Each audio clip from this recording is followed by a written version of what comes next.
Hi, my name is Austin Southcott. The strategy I'm going to talk about is list, group, and label.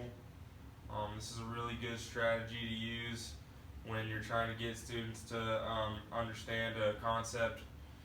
Um, it also helps them to think beyond the basic knowledge to a concept and think about the small little details that go into it.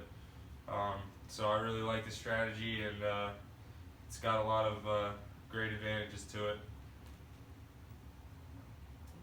The book I used and that we've been using in class is Teaching and Reading in Social Studies, Science, and Math, Practical Ways to Weave Comprehension Strategies into Your Content Area Teaching. It's by Laura Ross.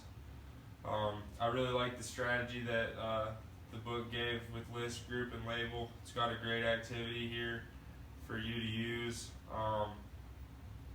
It really gets the students involved, and they have to use a lot of their knowledge that they got to dig down deep. It's a lot of critical thinking to come up with some of these words in the lists and labels and things like that.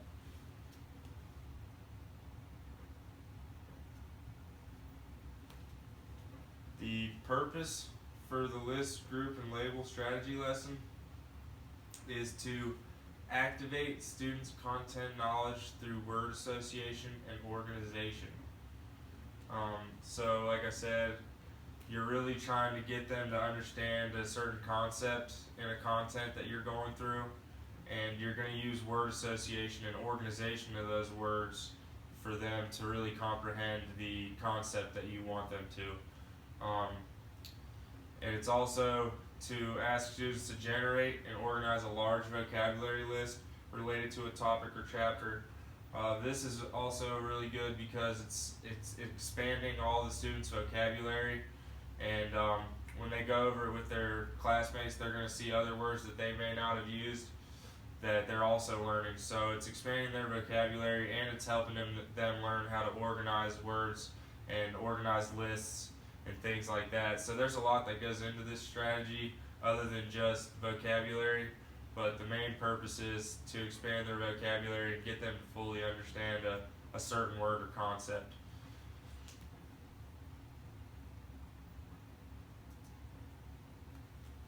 When should you use the strategy?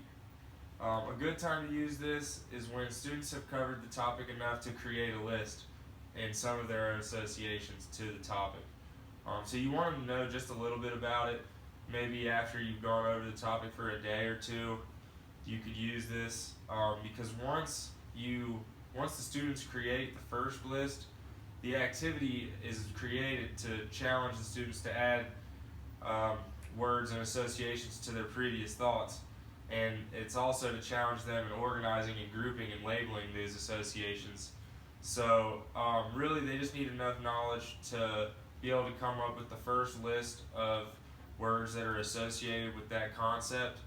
And then after that, like I said, the point of the strategy is just for them to come up with other words and critical thinking and have them decide what relates them to that word. So this is a good time to do that whenever they just know just enough.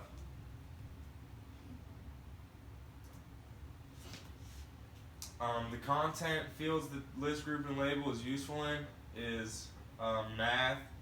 You can use the list, group, and label with shapes. You can use it with angles, equations. For example, if you were using shapes, the first list could be squares, circles, triangles, rectangles.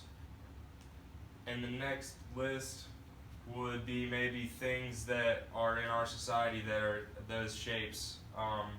So for example, like a table would be a rectangle, or a frisbee would be a circle. So they could make the next list about things that relate them to those shapes that they listed in the first list, and so on and so forth. The next content you can use is science. I have some examples: animal species, plants, weather. So if you did weather, the first list they could list the seasons, and then the second list they could list the types of weather that come through in those seasons. things like that. So really you're just giving them a topic, and then you're trying to find out from the students all of the different little small details they know within that topic. Um, the next content you can use it in is social studies. The examples I have for wars, famous people, famous documents. You could do the people and the documents together because a lot of documents had to be signed by famous people. The wars are also a great way to go with that because there's a lot of different aspects that go into a war, and there's a lot of different people that also go into the wars too, so you could combine those. The list, group, and label is real broad.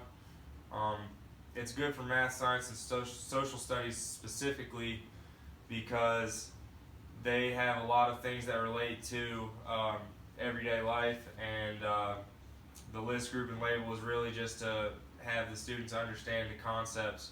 So math has a lot of concepts, science same way, and social studies the same way. So the basic part is you're listing a concept, and then you're grouping things that relate to that, and then you're labeling the things that go with that. So the students have a lot of different parts to it, and it helps with their organization.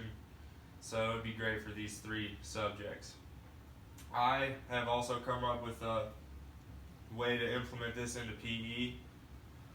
The book didn't have it, but this is just something I came up with to relate it because that's my field of education. So I would probably use this for a homework assignment, or mainly for a day the gym was occupied. That I know that happens from my field placements.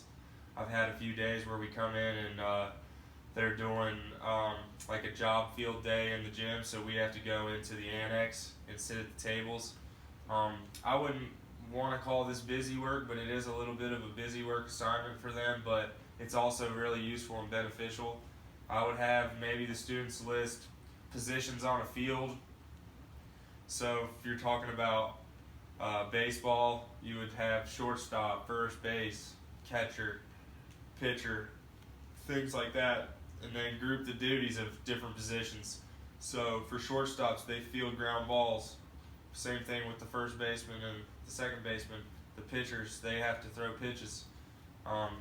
Things like that. Outfielders, they catch fly balls, so you're giving them the different spots each have their own duties. And then you could even have them label the locations on the field where those positions are played. So obviously you'd have them maybe even draw a small original picture of a baseball field and have them label where each player plays, and then have them do the lists and the groups under that so that it's all right there on paper. Like I said, it's sort of a busy work assignment, but in physical education that happens. There are times when you can't be in the gym or outside.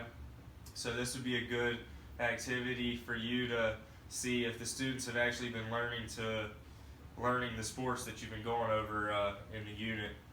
So I really like that. I think the students would like it too. It's not very hard, and it gives them a lot of freedom to put down whatever they think, as long as it has something to do with that sport. That's really all you're asking for. So that's kind of what I came up with using the different examples the book gave me for math, science, and social studies. I kind of put this together for a physical education setting, and I'll probably end up using this at some point. Maybe not this exact sport, but something a lot like this, something along these lines, I think would be good. So that's all I have today, but I hope you guys enjoyed, and thank you.